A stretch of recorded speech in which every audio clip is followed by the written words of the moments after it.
동안 지내시면서 체험하신 하나님 이렇게 나누실 시간인데 오셔서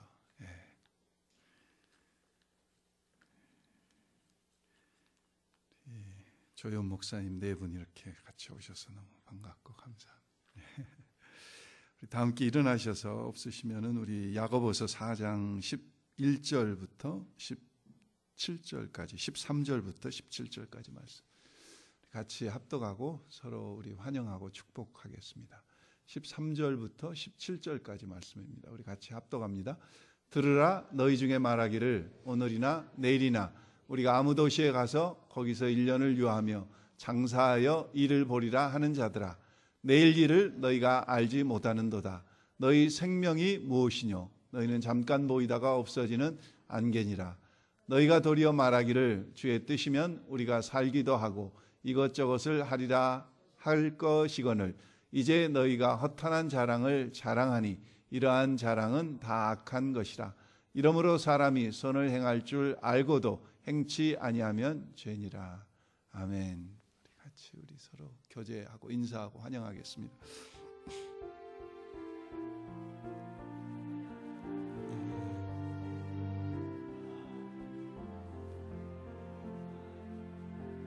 형제의 모습 속에 보이는 하나님 형상 아름다워라. 존귀한 주의 자녀 됐으니 사랑하며 섬기리. 자매의 모습 속에 보이는 하나님 형상 아름다워라. 존귀한 주의 자녀 됐으니 사랑하며 섬기리.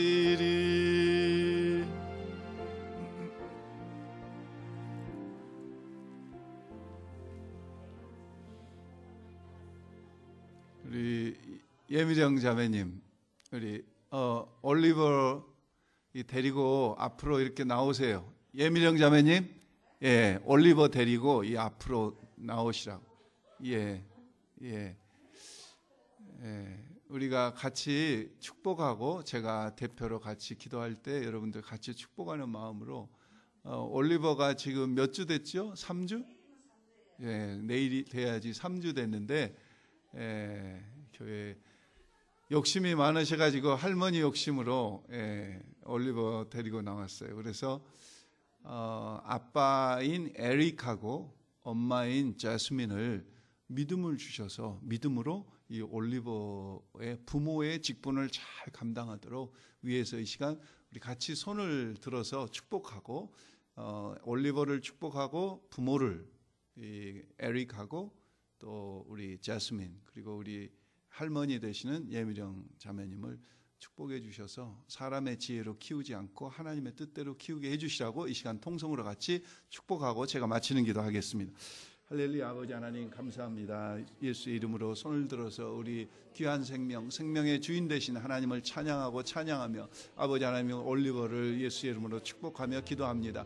아버지 하나님 특별히 우리 함께 해주셔서 우리 주님 올리버를 귀한 선물로 우리 에릭 가정에 우리 허락해 주시고 우리 하나님 이렇게 건강하게 주님 자랄 수 있도록 해주시고 3주 만에 또 이렇게 아버지 하나님 처음으로 교회를 나오게 해주셨는데 믿음의 아들 되게 하시고 하나님의 뜻을 이루어드리는 하나님의 영광을 드러내는 아버지 하나님의 귀한 우리 아들로 계속해서 잘 성장할 수 있도록 건강을 더해 주시고 아버지 하나님이여 주여 특별히 에릭과 제스민에게 하나님의 믿음을 더하여 주셔서 부모로서의 사명을 잘 감당케 역사하시고 역사해 주시길 원합니다. 할렐루야. 아버지 감사합니다. 영광을 하나님께 돌립니다. 오 주의 영광을 받아 주시옵소서. 생명의 주인 되신 우리 하나님을 찬양합니다. 올리버의 생명을 만세전부터 예비하시고 택정하시고 에릭과 자스민을 통하여 이 땅에 허락해 주신 하나님을 찬양합니다. 3주 전에 이 땅에 나와서 또 이렇게 처음으로 교회에 나왔습니다. 아버지 하나님, 하나님을 우리 올리버가 자라면서 사랑하며 두려워하며 하나님의 뜻을 이뤄가며 하나님의 영광을 드러내는 귀한 믿음의 아들로 자랄 수 있도록 우리 올리버 위에 복의 복을 더하여 주시옵소서. 얼굴을 저에게 드시고 그에게 아버지 하나님 평강을 허락하시며 하나님의 은혜를 더하여 주시며 아버지 하나님 저를 복 주시고 지키시고 붙들어 주시기 원합니다. 특별히 아버지 하나님 에릭과 자스민에게 믿음의 믿음을 더하여 주셔서 이제 첫 아이인데 부모로서의 어떻게 해야 될지를 모르는 어린아이와 같은 저들에게 하나님 지혜 주시고 특별히 무엇보다도 하나님의 말씀으로 충만케 역사해 주셔서 하나님의 말씀으로 이 올리버를 잘 양육하며 아버지 하나님 주여 믿음의 부모로서의 사명을 감당할 수 있도록 에릭과 자스민을 축복해 주시옵소서. 또 우리 예미령 자매님과 데이비드에도 하나님 함께해 주시고 그 온 가정이 이 올리버의 생명으로 인하여 올리버로 인하여 하나님을 더욱더 사랑하며 경외하는 그리고 다시 온 가정이 감사로 충만하는 그리고 성령으로 충만한 믿음으로 충만한 그런 가정으로 축복해 주시옵소서. 아버지 감사합니다. 올리버의 남은 인생을 책임져 주실 하나님을 찬양하고 저가 지각이 생기고 아버지 하나님 주여 이제 판단력이 생길 때 정말 마음으로 구세주를 영접하여 하나님의 자녀되는 권세를 누릴 수 있게 하시옵소서. 감사와 영광을 하나님께 돌리었고 예수님의 이름으로 기도했습니다. 아멘.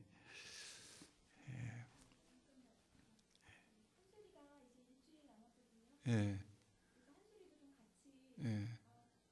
한솔이가 예정일이 23일인데 지금 애 낳기 일주일 예정대로 하자면 일주일 전인데 하나님께서 순산하게 해주시라고 이 시간 같이 기도하겠습니다. 아버지 하나님 주님 감사합니다. 생명의 주인 되신 하나님을 찬양하고 아버지 하나님 주님 우리 송유진 가정에 또 귀한 첫 생명을 선물로 주셨는데 아버지 하나님 이 생명이 잘 순산할 수 있도록 하나님 역사해 주시기 원합니다.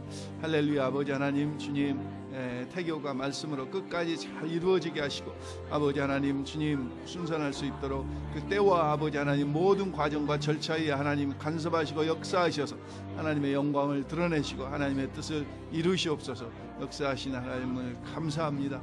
사랑으로 서로 축복하며 기도하게 하시는 믿음의 지체를 인하여 감사합니다. 아버지 역사해 주시옵소서. 오 주님 영광을 받아 주시옵소서. 아버지 하나님 다시 한번 하나님께 감사드립니다. 또 우리 유진 가정 위에 하나님께서 이렇게 귀한 생명을 선물로 주셔서 이제 예정일을 한 주 앞두고 있는데 하나님께서 끝까지 역사하시고 함께해 주셔서 믿음의 태교가 잘 이루어지게 하시고 날 때와 장소까지도 하나님께서 주관하시고 역사하셔서 주님 순산하게 하시고 모든 과정과 절차를 통하여 하나님의 영광을 드러내며 생명의 주인 되신 우리 주님의 뜻을 이루어 주시기 원합니다. 아버지 하나님 주님 이렇게 서로를 사랑하고 축복하며 기도하는 귀한 지체들 위해 하나님께서 함께해 주셔서 또 함께 기뻐하며 함께 하나님 앞에 영광을 돌리며 함께 축복하는 귀한 공동체로서의 사명을 끝까지 잘 감당하게 하시옵소서. 또 유진 위에도 하나님 함께해 주셔서 아빠로서의 또 책임을 잘 감당하며 또 더욱더 이 생명으로 인하여 하나님 앞에 감사하며 믿음이 날로 주님 앞에 뜨거워지는 그런 귀한 가정으로 축복해 주실 줄 믿습니다. 감사와 영광을 하나님께 돌립니다. 예수님의 이름으로 기도했습니다. 아멘.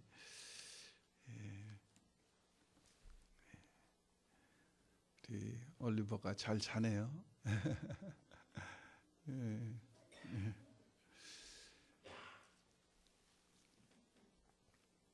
스탠포드 지역에 맨로 팍이라는 조그만 도시가 있습니다. 거기에 맨로 팍 장로교회라고 하는 좋은 교회가 있어요.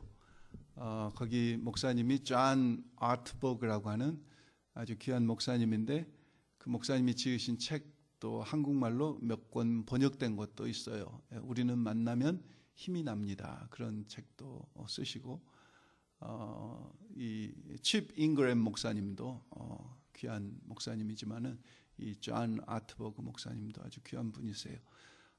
근데 한 달 전쯤 이 교회가 화제가 된 적이 있었습니다. 왜 화제가 됐냐면은 자기들이 소속돼 있었던 그 교단 PC USA에서 탈퇴했어요.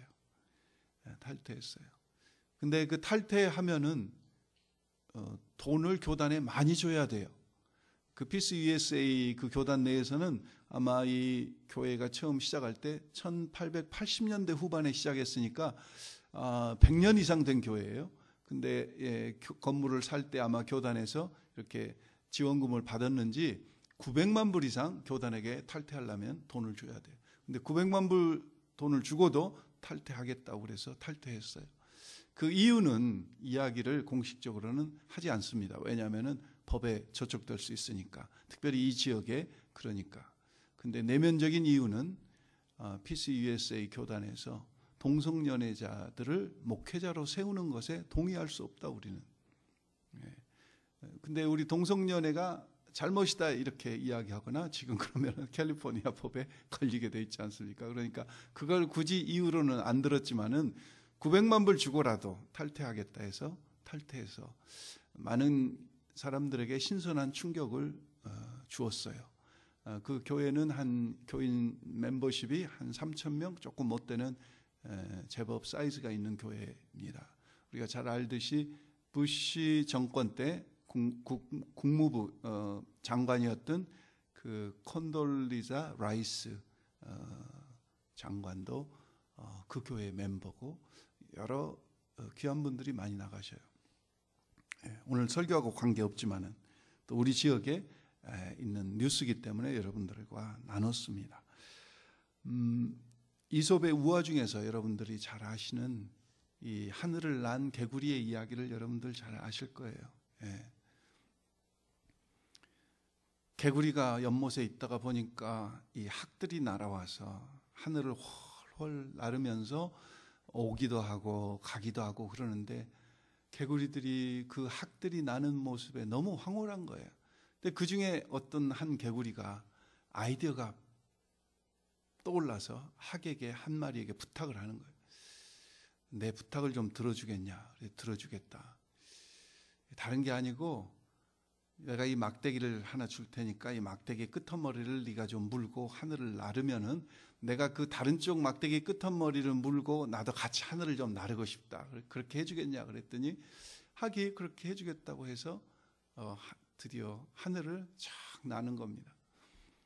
다른 개구리들이 보고 너무 놀랐어요. 어떻게 개구리가 저렇게 하늘을 나는 저런 아이디어를 누가 냈지? 막 그러면서 밑에서 막 개구리들이 환호하고 막 그러는데 이 한쪽 끝에 매달려 있는 개구리가 자랑하고 싶어서 견딜 수가 없는 겁니다. 그래서 내가 그 아이디어를 냈다고 내가 하고 말하는 순간에 떨어져서 죽었다는 그런 이솝의 우화를 우리는 잘 알지 않습니까? 성경에도 보면은 허탄한 것을 자랑한 그런 사람들이 많이 있었어요. 우리가 잘 아는 대로 압살롬이라고 하는 친구는 자기의 아름다운 머리를 자랑하다가 그 머리가 결국은 상수리 나무에 걸려서 죽임을 당했고, 이사야서 14장에 보면은 아침의 아들 계명성이라고 하는 천사들은 하나님과 내가 비기리라, 내가 무엇을 하리라 하면서 자기의 교만함과 자기의 하나님과 같이 되려고 하는 그런 그 교만함 때문에 사탄으로 전락해서 음부의 구덩이에 떨어지고 말지 않습니까? 누가복음 12장에 보면은 어리석은 부자도 내가 돈을 많이 벌어서 내가 창고를 늘리리라, 그리고 내가 즐기리라 하면서 계속 자기에게 포커스를 두고 나라고 하는 단어를 6번 이상씩 계속 반복하면서 결국 어리석은 부자로 주님 앞에 지칭을 받지 않습니까? 우리가 잘 아는 히스기야 왕도 문병을 온 바벨론의 사자 앞에 열왕기하 20장에 보면은 자기의 모든 것들을 다 내보여줍니다.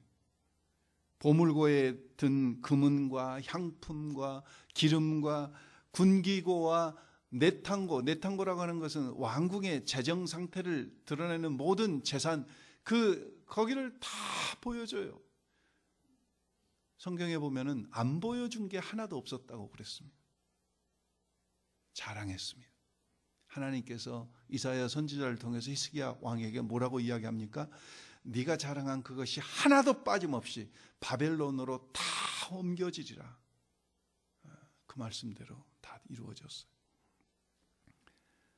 쓸데없는 자랑, 자기에게 중심을 둔, 자기에게 포커스를 맞추는 이런 것을 오늘 본문에서는 허탄한 자랑이라고 이야기를 합니다. 오늘날 우리가 잘 아는 대로 유대인들은 세계적으로 한 1,400만 명 정도, 미국에 한 600만 명 정도 있는데 그들의 숫자에 비하면은 그들의 정치력과 그들의 세계 경제에 미치는 영향력은 우리가 말로 표현할 수 없이 막강한 것을 우리가 압니다. 미국의 100대 기업 중에서도 40% 이상을 유대인들이 소유했어요. 아이비리그의 대학에는 교수들의 60% 이상이 어느 통계에 보면은 유대인이라고 합니다. 또 세계 5대 식량 재벌 회사 중에서 3개가 유대인들이 소유하고 있습니다. 세계 7대 기름 회사 중에서 6개를 유대인들이 소유하고 있어요. 뿐만 아니라 여러분들 뉴욕 타임스지를 비롯해서 세계의 막강한 신문들, 그리고 통신들, 그리고 미국에 있는 모든 이 메이저 TV 방송사들은 전부 유대인들이 소유주입니다. 야고보서를 쓴 야고보서를 쓸 때도 유대인들은 그때부터 장사를 아주 잘했어요. 장사에 빼어난 사람들이었어요. 그래서 오늘 특별히 이 13절 이 말씀을 하면서 하나님께서 경계하는 부분이 있습니다. 당신은 도시를 건설할 때 그냥 아무렇게나 건설하지 않고 이 전략적인 곳에 무역이 길이 잘 소통되고 각지에서 사람들이 모여서 장사와 무역을 잘 할 수 있는 그런 곳에 도시를 건설하면은 유대인들이 어김없이 들어가서 그 상권을 쥐고 장사를 해서 많은 영향력을 미칠 그러한 때입니다. 오늘 13절 본문에 보면은 어느 한 사람이 오늘이나 내일이나 우리가 어떤 도시에 가서 거기서 1년을 머물며 장사하여 이익을 보리라 하는 자들아. 어떤 도시라고 했습니다. 개역 성경에는 아무 도시라고 했습니다. 이 어떤 도시라고 아무 도시라고 하는 단어는 그냥 무작위로 어느 도시나 아무 데나 가는 것이 아니고 이 원문의 뜻은 특정한 도시를 가리키고 있습니다. 이미 이 말을 한 사람은 내가 어느 도시, 실리콘밸리, 샌호세, 거기 바이오텍이 요즘, 그 다음에 테크니컬한 회사들이, 전자회사들이 많으니까 거기 가서 내가 투자를 받아서 회사를 세워서 내가 돈을 벌겠다. 어느 특정한 도시를 지칭하는 그런 단어입니다. 뿐만 아니라 거기 13절에 보면은 너희 중에 말하기를 하는 이 단어 속에는 여러 가지 의미가 함축되어 있습니다. 말하기를, 이건 현재 분사형으로 쓰여졌는데요. 그냥 한 번 말하고 끝난 게 아니고 그 말 속에는 신중하고 구체적인 계획을 잘 진행하고 있음을 내포하고 있는 단어예요. 치밀한 계획을 세웁니다. 아주 똑똑한 사람입니다. 시장 조사를 다 했습니다. 사람들의 성향을 다 조사했습니다. 이 아이템이 되겠다. 그래서 내가 1년 동안 가서 그 도시에 가서 이 아이템을 가지고 공략하면은 틀림없이 오늘 13절에 보니까 이를 남기리라, 이를 보리라. 얼마나 똑똑합니까? 얼마나 지혜롭습니까? 꿈이 있습니다. 목적이 있습니다. 능력도 있습니다. 계획을 세워도 그냥 세우는 게 아니고 굉장히 스페시픽하게 세웠습니다. 굉장히 measurable하게 세웠습니다. achievable하게 세웠어요. relevant하게 세웠어요. time wise 시간도 1년 딱 정했어요. 목표가 분명해요. 그런데 성경은 16절에 보니까 이것을 허탄한 자랑이라고 했어요. 악하다고 했어요. 악하다고 했어요. 지금 무엇이 문제일까요? 하나님은 우리가 계획 세우는 것을 싫어하실까요? 하나님은 우리가 돈 버는 것을 싫어하실까요? 하나님은 우리가 무역하는 것을, 장사하는 것을 싫어하셔서 그것을 허탄한 자랑이라고 말씀하시고 16절에 보면은 그것을 심지어는 더 나가서 악하다고 말씀하셨을까요? 14절에 보니까 16절에 성경에 허탄한 자랑이다, 악하다고 말씀하신 이유가 설명되어 있습니다. 왜 그게 악한 일입니까? 왜 그것이 허탄한 자랑입니까? 14절에 보니까 이 계획을 세우고 이야기를 하는 사람은 무엇을 몰라요? 인생을 몰라요. 인생이 안개와 같음을 몰라요. 성경은 인생에 대해서, 우리의 삶에 대해서 계속 말씀하셨습니다. 너희의 인생은 배틀의 북과 같다, 안개와 같다, 풀이다. 예, 계속 말씀하셨어요. 그만큼 빨리 지나간다. 예측 불허하다, 무상하다, 불확실하다. 성경 곳곳에서 이사야서나 시편이나 베드로전서나 계속 말씀하십니다. 근데 13절에 계획을 세우고 자랑하는 친구는 그 인생에 대해서 모르는 거예요. 인생에 대해서 모르는 거예요. 성경에 보면은 히브리서 9장에 한 번 죽는 것은 사람에게 정하신 것이요, 그 외에는 무엇이 있다고요? 심판이 있다는 이 사실을, 한 번 죽는다는 것을 모르는 거죠. 여러분 잘 아시듯이 2004년 12월 26일에는 동남아시아의 인도네시아 부근의 저 깊은 바다 30km 깊이에서 굉장한 지진이 일어났습니다. 지진 강도로 9.0 이상인 엄청난 지진이 바다 깊은 저 30km 지점에서 일어났는데, 그래서 인도네시아를 비롯해서 태국, 말레이시아, 인도, 스리랑카, 심지어는 소말리아까지 여러 나라들이 피해를 봤어요. 그것도 순식간에. 기록에 보면은 23만 명에서 28만 명 정도 죽었다고 합니다. 그 이야기는 무슨 이야기입니까? 정확한 숫자를 셀 수 없이 엄청난 사람들이 죽었다는 거예요. 2차 대전 때 히로시마에 떨어진 원자폭탄의 200만 배 이상 되는 위력의 해일이 동남아시아 여러 나라들을 삼켰습니다. 우리가 아는 대로 그래서 수많은 시체들이 물 위에 떠다니고 많은 사람들이 슬픔을 당했어요. 그런데 그때 한 가지 특이한 사실이 뭐냐면은, 사람들의 시체는 물 위에 막 떠다니고 이 잔해, 건물 잔해 더미에 섞여서 막 떠다니는데, 신기한 것은 야생동물의 시체는 하나도 발견되지 않았다는 거예요. 야생동물의 시체는 하나도 발견되지 않았던 거죠. 무엇을 이야기합니까? 사람이 훌륭하고 똑똑하고 지혜로운 것 같지만은 야생동물은 지진이 일어나기 전에, 해일이 일어나기 전에 먼저 감지해서 피했다는 거죠. 사람이 똑똑하고 문명이 발달됐고 언어가 있고 그렇다고 하지만은 바로 몇 순간 뒤에 일어날 일도 사람이 모르는 그런 어리석고 무지한 사람들이라는 거죠. 사람들의 시신만 바다 위에 떠다니지 짐승의 시신은 짐승만 또 못하다 그러죠. 오늘 13절 장사해서 내가 이 아이템을 가지고 공략해서 돈을 한번 왕창 벌어보리라. 계획도 잘 세웠고 그렇게 될 확률도 높지만 자기 인생에 대해서는 전혀 모르고 있는 이 사람을 성경은 뭐라고 말씀하세요? 허탄한 자랑이다, 악하다 말씀하세요. 여러분이 잘 아시는 주전 4세기경에 마게도냐의 알렉산더 대왕은 아버지 필립 대왕의 뒤를 이어가지고 바로 20살 때 왕이 됩니다. 20살 때. 20살 때 왕이 되고 나서 계속 죽는 순간까지 32살까지 12년 동안 전쟁을 계속해요. 그래서 영토를 끊임없이 넓혀가요. 우리가 아는 대로 지금의 그리스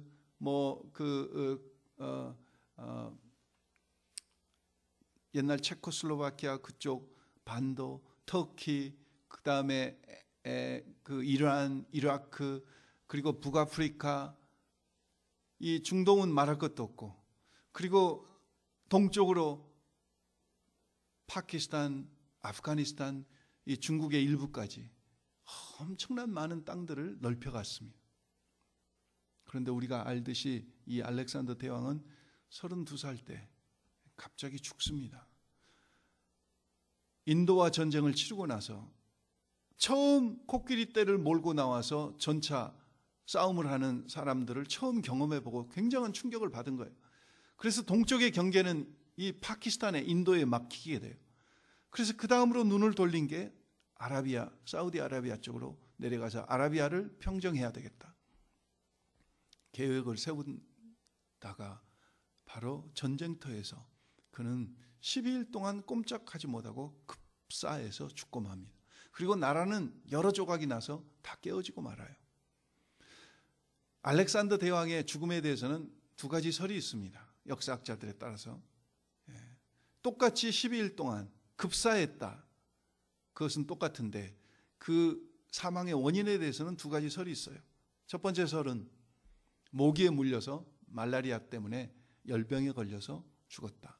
두 번째 설은 독초가 섞인 포도주를 마시고 급사했다. 어떤 설이 정확하든지 간에 모든 역사학자들은 세계를 호령했던 알렉산더 대왕이 12일 만에 급사했다는 것은 다 동의합니다. 그렇게 세계를 호령했던 알렉산더 대왕도 자기가 금방 바로 죽는 것을 몰랐어요. 그게 바로 인간의 어리석음이에요. 인간의 한계예요. 그런 인간의 한계를 모르고 계획은 너무 잘 세워요. 하나님의 생명의 주인 되신 하나님의 피조물임을 모르는 그것이 오늘 성경은 어리석다고 악하다고 말씀하고 있어요. 오늘 중요한 말씀은 15절인데요. 15절 여러분 보시면은 너희가 도리어 말하기를 주의 뜻이면 우리가 살기도 하고 이것이나 저것을 하리라 할 것이거늘. 너희가 도리어 말하기를 주의 뜻이면 그랬죠. 우리가 살기도 하고 이것이나 저것을 하리라. 하나님의 계획 없이 13절에 보니까 그 어느 도시에 가서 어느 특정한 도시에 가서 내가 1년을 유하면서 이 아이템 가지고 장사를 해서 떼돈을 벌리라 생각한 사람은 15절에 보니까 그 계획은 하나님의 뜻과는 전혀 무관하다는 거죠. 전혀 무관하다. 이게 하나님께서는 악하다고 하셨어요. 그게 허탄한 자랑이라고 말씀하셨어요. 사람이 자기 계획을 세웁니다. 앞날에 대해서 내가 어떻게 공부를 해가지고 어떤 대학에 들어가서 무슨 전공 과목을 전공하고 그리고 어떤 스펙을 쌓아서 어느 대기업에 들어가서 내가 직장생활을 하다가 어떻게 승진을 해서 어느 때에 내가 나와서 내 회사를 차려가지고 얼만큼 돈을 벌고 내가 50대 초반에는 은퇴하리라. 인생의 계획을 쫙 세워놨어요. 너무 훌륭하죠. 그런데 그 계획이 하나님의 뜻과는 전혀 무관하다는 거죠. 자녀들의 교육 계획을 잘 세웠어요. 요즘 대치동 엄마들은 서울에서 요즘은 대치동이 이제 한물 갔지만은 엄마들은 자녀들 교육시킬 때 서울대학을 보내려면 어렸을 때부터 유치원 때부터 벌써 다 계획을 세운다고 그러잖아요. 근데 그 계획이 하나님의 뜻과는 하나님의 섭리와는 전혀 상관이 없어요. 우리가 어디를 갈 때 가슴 설레면서 여행 계획을 세웁니다. 근데 그 여행 계획이 하나님의 뜻과는 전혀 상관이 없어요. 내가 가고 싶은데, 내가 먹고 싶은데, 내가 보고 싶은 거 그것에만 관심이 있지 하나님의 뜻과는 전혀 상관이 없어요. 성경은 오늘 그것을 악하다고 말씀하고 있습니다. 오늘 우리는 성경을 볼 때 도덕적인 개념으로 성경을 보면 안 돼요. 도덕의 개념으로 보면 안 돼요. 하나님께서 허탄한 자랑이다. 나와 아무 상관이 없다. 여러분, 한 달란트 받은 자가 한 달란트 그대로 받아가지고 감췄다가 그대로 주인에게 가져다 준 거 그렇게 책망받을 일이 아닙니다.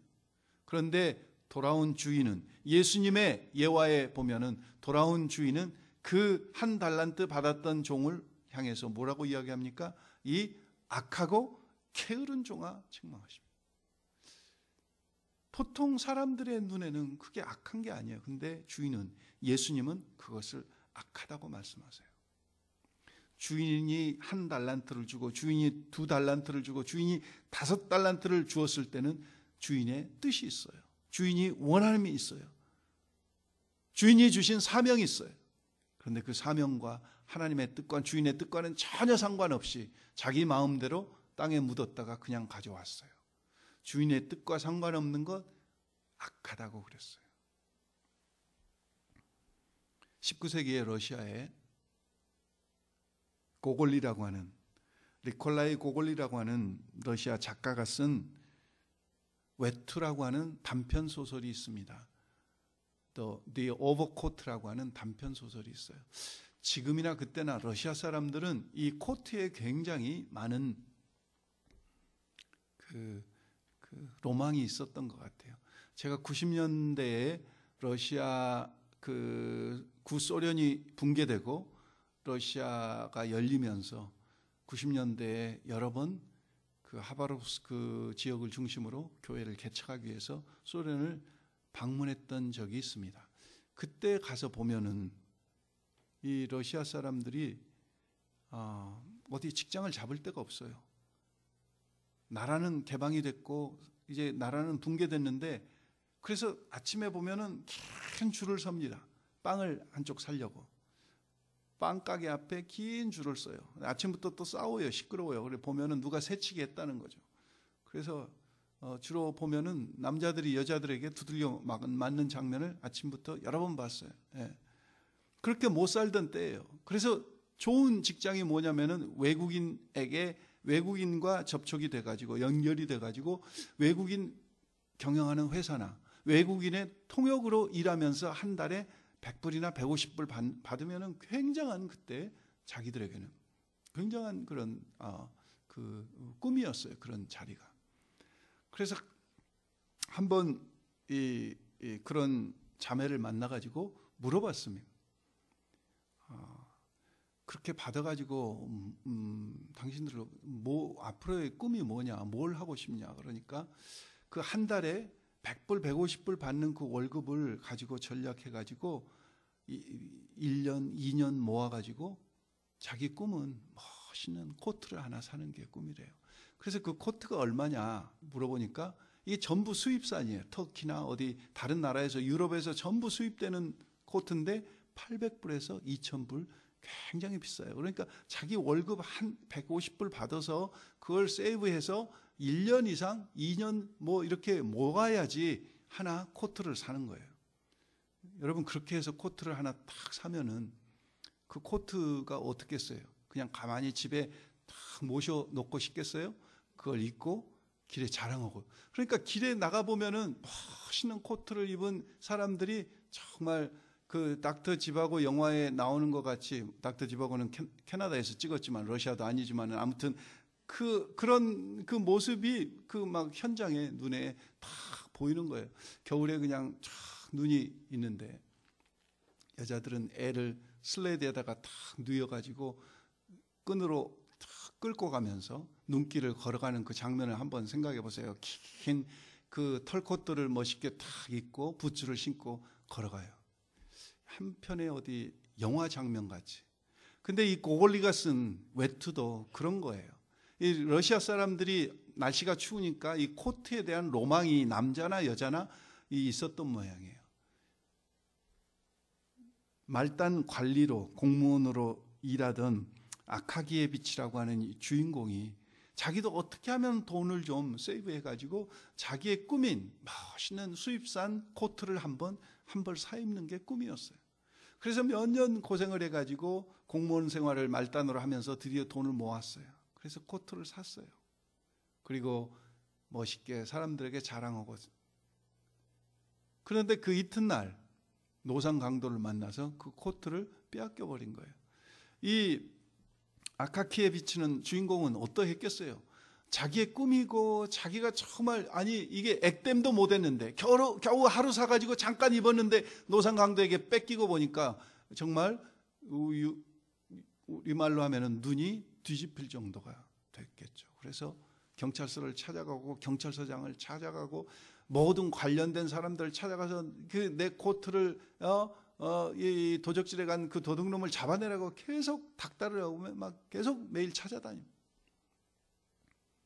경찰서장은 그 소설을 보면은 경찰서에서 잊어버리라고 그 찾을 수가 없다고 그러면서 계속 이제 피해 다녀요. 근데 이 아카키에 비치는 계속 매일 찾아가요.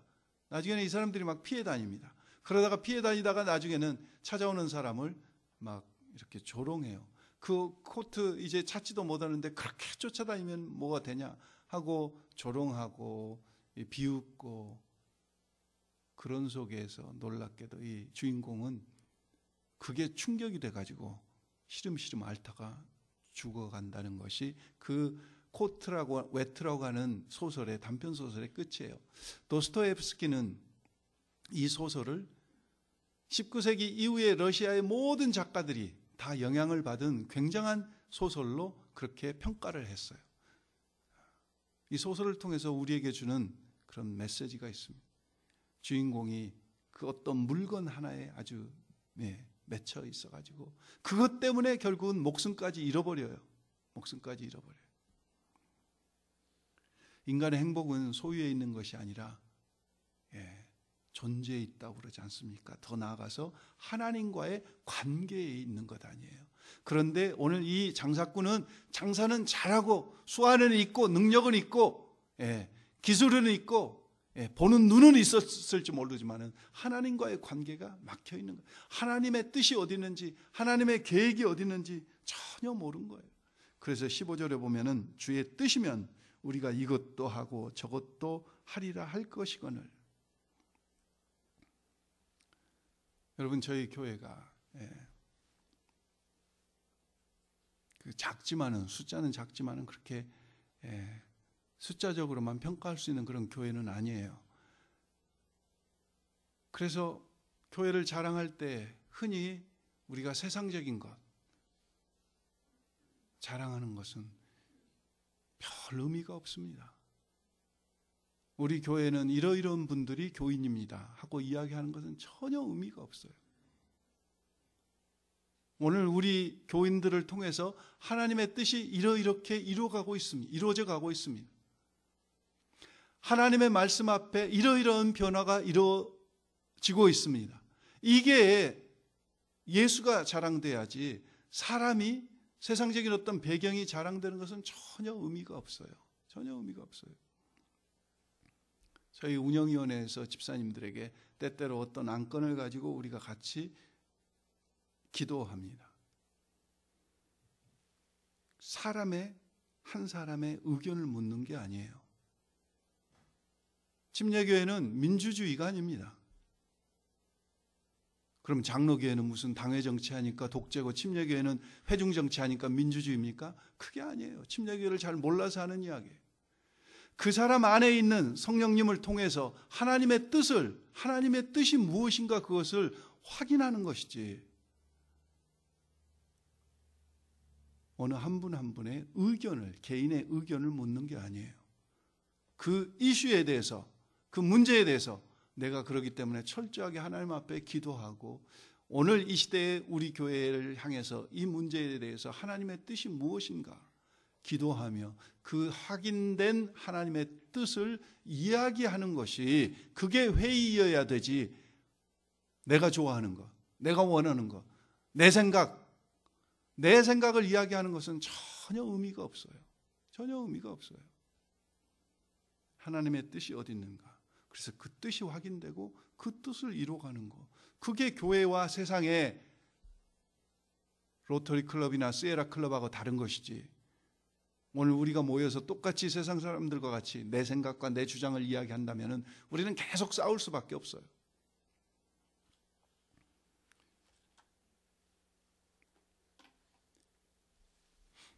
어느 형제님이 어느 이슈가 생겨서, 문제가 생겨서 저에게 와서 상담을 했습니다. 너무 힘들다는 거예요. 그래서 자기는 이렇게 하고 싶다고 저에게 이야기를 했어요. 근데 그 형제님이 이야기한 대로 하는 것이, 제가 기도를 안 해봤지만은 이야기를 듣는 순간에 딱 봐도 그것은 하나님의 뜻이 아닌 것 같아요. 근데 본인은 하나님의 뜻이 아닌 줄 알면서도 자기가 이렇게 하고 싶다는 이야기를 계속 저에게 하는 거예요. 그래서 하여간 기도해 보자고 그러고 얼마가 시간이 지난 다음에 다시 만났어요. 그리고 기도한 다음에 역시 하나님께서 하나님의 뜻이 이거라고 저에게 말씀해 주신 그것을 이야기를 해드렸어요. 근데 계속해서 저에게 자기는 이렇게 하고 싶다고 이야기하는 거예요. 그래서 저는 그게 하나님의 뜻이 아니고 하나님의 뜻은 이것인 것 같다고, 이렇게 하셔야 될 것 같다고 계속 이야기를 해드렸어요. 근데 순종을 못 하시고 가시더라고요. 그래서 저는 하여간 계속 위에서 기도하고 하나님의 뜻을 그 형제가 잘 깨닫고 순종하기를 기도했어요. 시간이 얼마 지났어요. 감사하게도 자기는 이렇게 하고 싶은데 하나님의 뜻이라고 생각되는 것에 서서히 순복하면서 마음을 돌이키기 시작했어요. 목회의 기쁨은요, 사실은 그런 데 있는 겁니다. 하나님의 내가 원하는 거, 내가 하고 싶은 것을 버려두고 하나님의 뜻이 이거다고 성경이, 목회자가, 교회가 이야기했을 때 내 뜻을 꺾고 하나님의 뜻에 순복해서 나가는 그 모습을 볼 때 서로에게 격려가 되고 하나님께 영광이 되지 않습니까? 결과도 굉장히 좋았어요. 본인도 놀랐어요. 그리고 본인도 그 일을 통해서 자신이 영적으로 성숙돼감을 저에게 이야기했어요. 목사님, 내가 이렇게 하고 싶었는데, 정말 하나님의 뜻대로 하기는 싫었는데, 그게 쉽지 않았는데, 기도하고 고민하고 그런 중에 내가 하나님의 뜻을 쫓았더니 하나님께서 이렇게 인도해 주시네요. 이런 것들이 우리에게 이야기되고 자랑되어야 되지 않겠어요? 하나님의 뜻하고는 아무 상관없이 오직 돈 벌 생각만 해서 하나님도 망각하고 사명도 망각하고 눈앞의 이익과 분주함 때문에 하나님의 뜻을 잊어버리고 내 마음대로 한다면은 그 계획이 아무리 물샐 틈 없이 사람들 보기에 그렇게 보기 좋아 보인 계획이라고 할지라도 그것은 성경이 뭐라고 말씀하고 있어요? 악하다고 말씀하고 있어요. 악하다. 허탄한 자랑이다.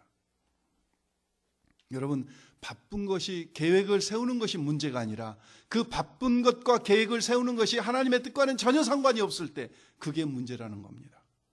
겟세마네 동산에서도 우리가 잘 알듯이 우리 주님께서 기도하실 때 할 수만 있으면 아버지 이 잔을 내게서 떠나가게 해주세요.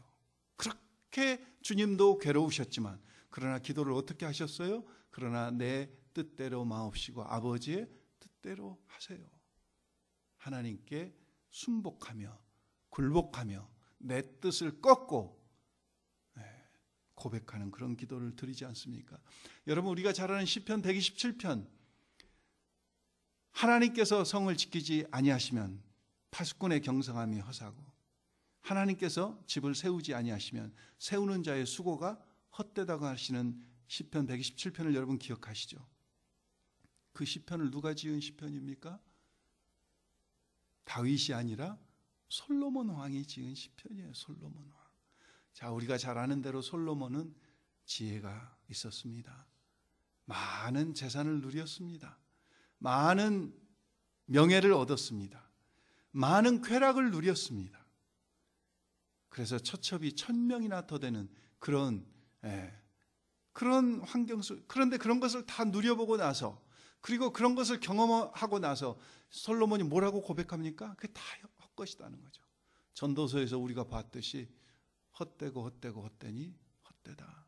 하나님이 세우지 않으시면, 내가 아무리 아침부터 오버타임을 하고 내가 아무리 정말 학력이 좋고 우수하고 빼어난 사람들과 한 팀이 되어서 프로젝트를 맡아서 그 일을 성취시킨다고 한들 그것이 하나님의 뜻과 아무 상관이 없으면, 내가 인생을 전혀 모르는 속에서 그런 것을 하고 있다면, 나도 내 인생을 모르면서 그런 돈 벌기에만 급급해서 바빠 살고 있다면 그것은 오늘 전혀 무가치하고 무의미하고 악하다고 성경은 말씀하고 있어요.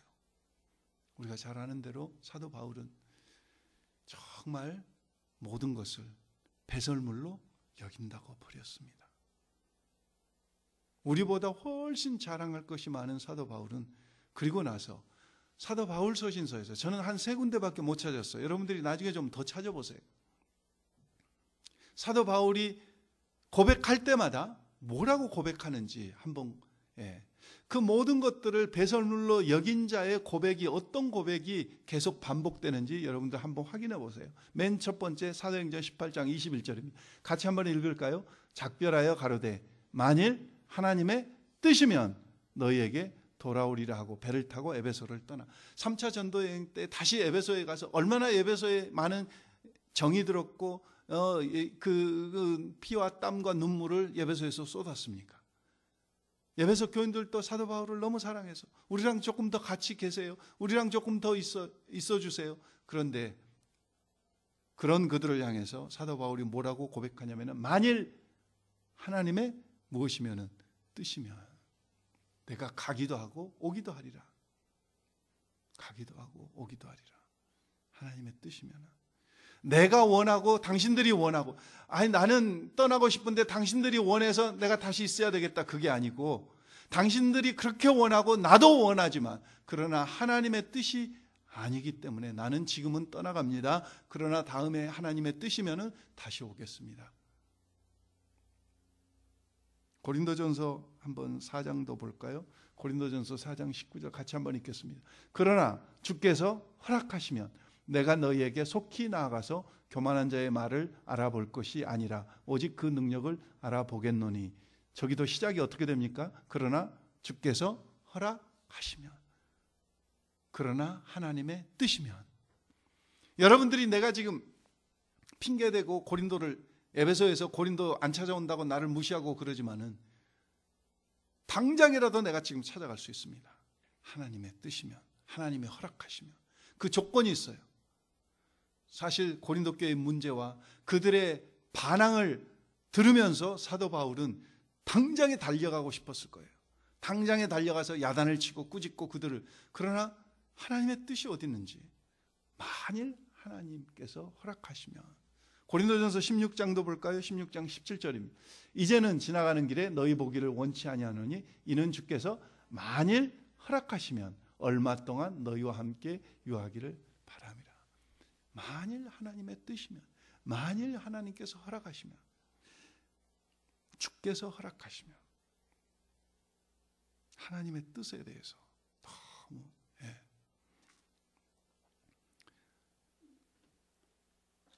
탈무드에 보면은 인간을 평가하는 3가지 기준이 있다고 그럽니다.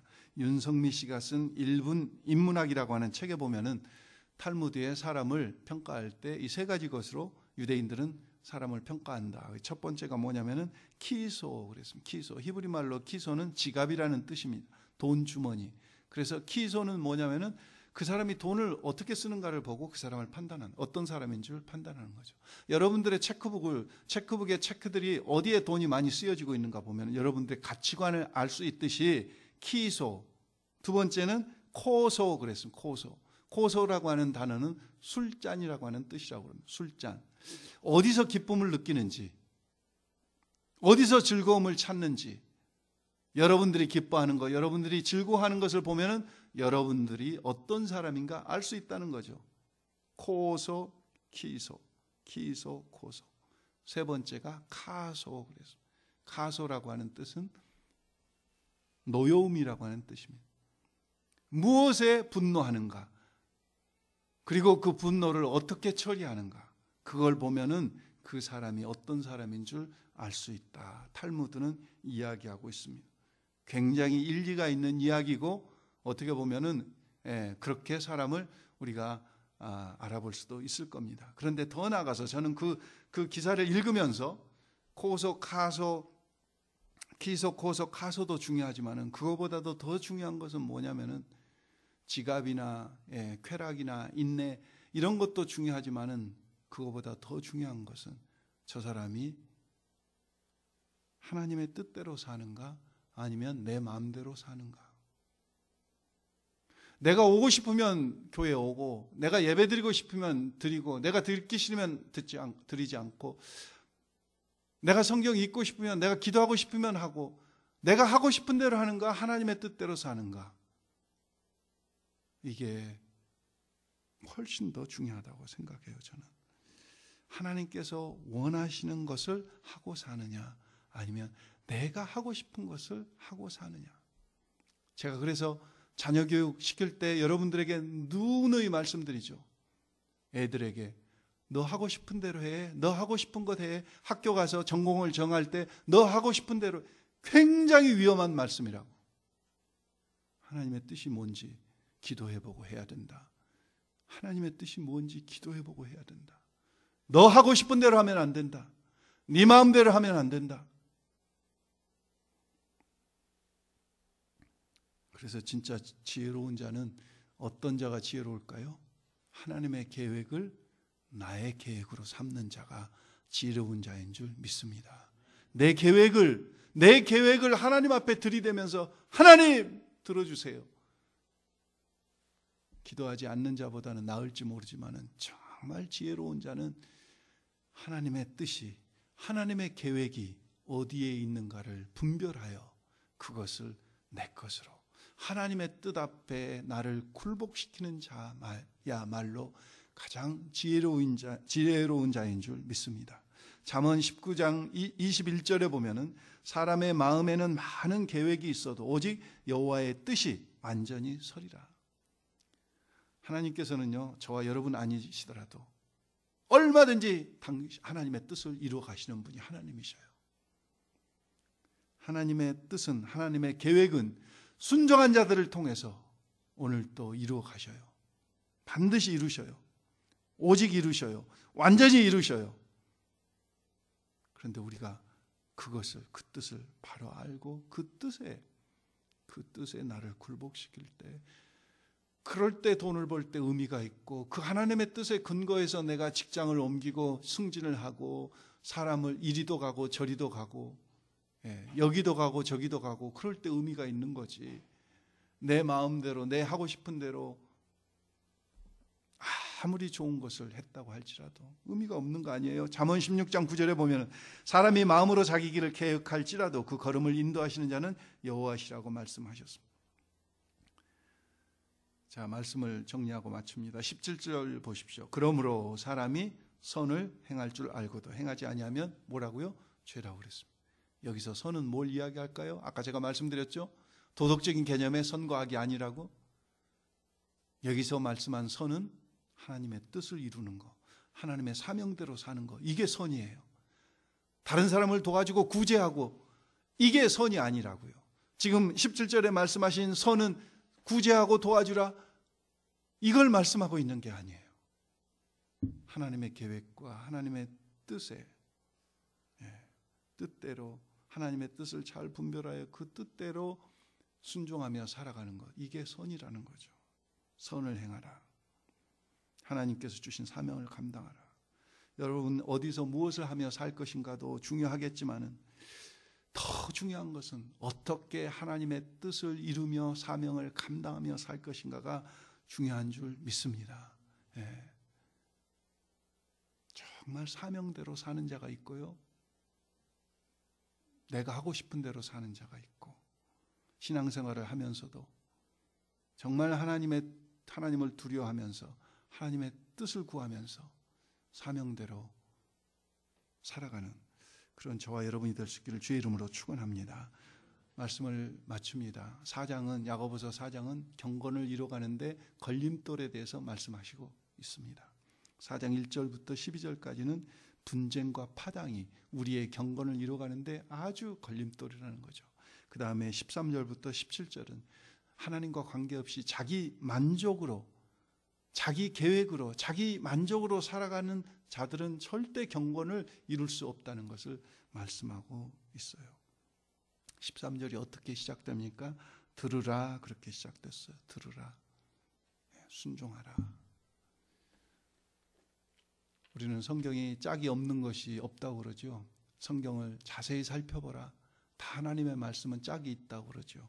저는 이 야고보서 4장 13절 17절 오늘 이 본문은 구약성경 29장 구약성경 예레미야서 9장 23절 24절하고 짝이라고 생각해요. 그래서 예레미야서 9장 23절 24절 읽고 말씀을 마칩니다. 우리 예레미야 9장 23절 24절 같이 읽겠습니다. 여호와께서 이같이 말씀하시되 지혜로운 자는 그 지혜를 자랑치 말라.